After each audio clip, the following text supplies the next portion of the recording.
Depuis le début de la crise sécuritaire en 2012, l'école malienne traverse une crise sans précédent, entraînant la fermeture de nombreuses salles de classe au nord et au centre du pays. Une violation des droits des enfants sur laquelle l'ONG Save the Children va mettre l'accent lors de sa prochaine campagne intitulée « Stop à la guerre contre les enfants ». Donc plus de 930 écoles sont fermées, selon le décompte du cluster éducation en avril 2019, pour des raisons essentiellement sécuritaires.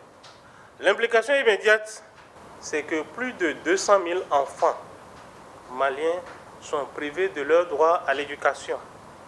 À cette première crise est venue se greffer la grève des enseignants depuis le mois de décembre dernier.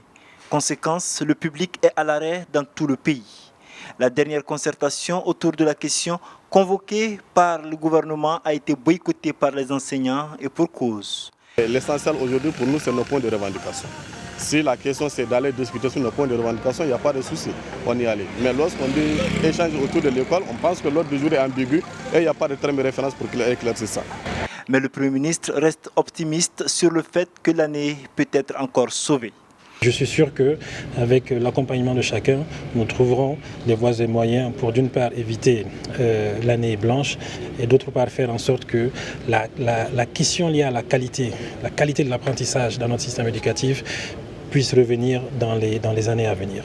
En attendant que les adultes trouvent des solutions, l'avenir des enfants, lui, s'assombrit un peu plus chaque jour qui passe.